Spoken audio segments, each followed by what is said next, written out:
I recently played a game called Night in the Woods. Here's what it looks like on the surface, a nice, soothing game about some animals doing things in their animal world.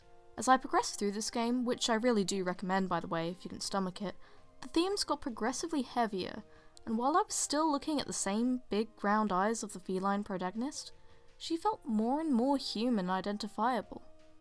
Sometimes she felt even more human than most, humans, especially where fiction is concerned. While reading Warriors, I have often found that, to an extent, you stop reading the characters as being specifically cats. Non-human, of course, and cats to an extent, but immersion in the world blinds you to the specifics and more to the fact that these are characters living in a certain environment and coordinating themselves in a certain way. This largely happens because these cats are behaving in a way that, while still being cat-like, is largely very human. When your non-human characters start taking on very human qualities, they have been anthropomorphized. No, not in that sense. At least, not necessarily.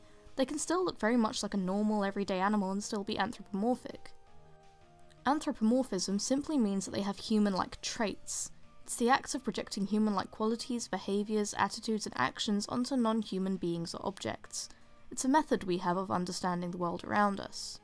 We tend to say our pets, for example, look like they're expressing a certain emotion. In my household we do this all the time with our dog, who quite frankly does look miserable a lot of the time and does appear to argue with us. But the fact of the matter is that animals don't actually behave how we perceive them to be most of the time. We project this behaviour onto them because it's a way of comprehending the things they do in our human-centric setting.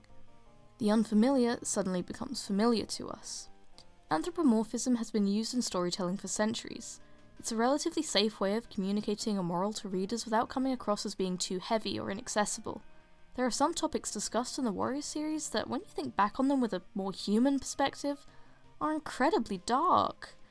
I mean, let's look at the list. We have parental abuse and neglect, depression and anxiety, outright murder, religious conflict, the eternal war between good and evil, the list goes on.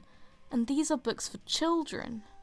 Of course, Warriors isn't the only story ever to have done this. There's a long history of using animals to tell stories, starting as far back as primitive humans in caves portraying wild animals as spirits or as enemies to face in nature in their cave paintings.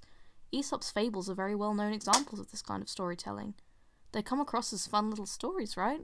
But when you look at them more closely, they often tell very real, very human stories of our own shortcomings. There's a plethora of other books written for children that use this very same technique. Redwall is a very notable example, as is Watership Down. This isn't to say that books for adults don't use the same technique. One of the most famous anthropomorphic works of all time, Animal Farm, is a politically charged novel, intended for adults, that tells a cautionary tale regarding communism using farmyard animals as allegories for political figures. Much like Aesop's fables and other tales of a similar nature, it's intended to teach a lesson about a value and ideal which at the time of its writing was relatively new and not well understood. Plague Dogs is another example of such a book.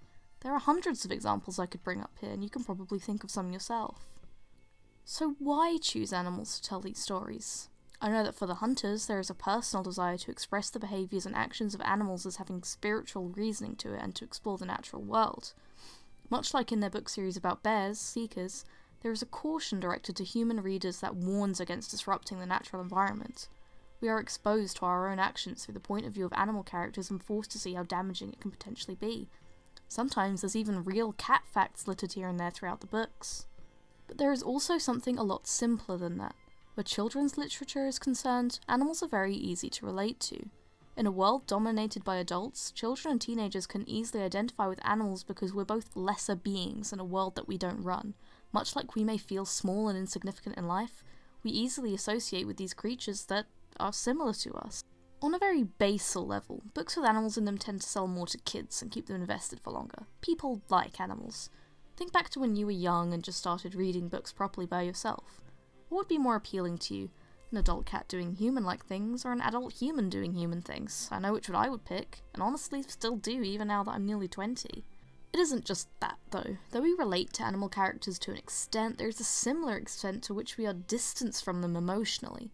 A topic that would otherwise come across as painful and difficult to read. Death is a very good example of this.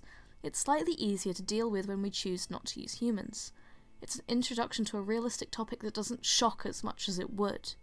Watership Down, for example, introduces readers to a range of different political organisations with the intention of demonstrating to readers the strengths of democracy while cautioning the use of force tactics to maintain control over others. This could have been a story using humans in the same political organisations, but Richard Adams chose to use rabbits. Of course, while reading the book, it's tempting to be totally absorbed in the fact that this is a book about rabbits doing incredibly rabbity things and then become a little bored by how slow and rabbity it is.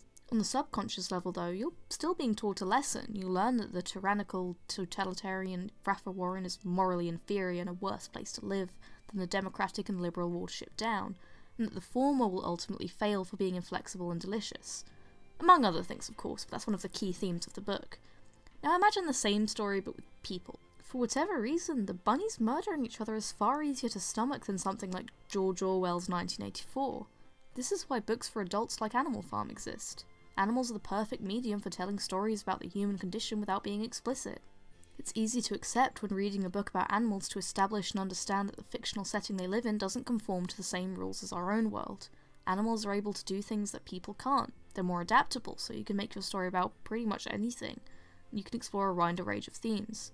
This is pretty vital if you're planning on writing 80+ books set in your universe. For example, Warriors can discuss faith and religion without seeming overt by virtue of the fact that the series is about cats, and faith in StarClan is ingrained into their cat society.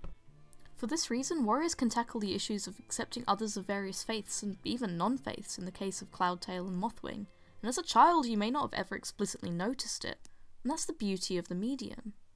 There's all sorts of things you can make your characters do that may have been questioned in a book about humans. I don't remember even once questioning why StarClan existed in these books because you can accept it immediately in the setting. It has a completely different sort of effect to a book with humans that had, say, Catholicism as their religion.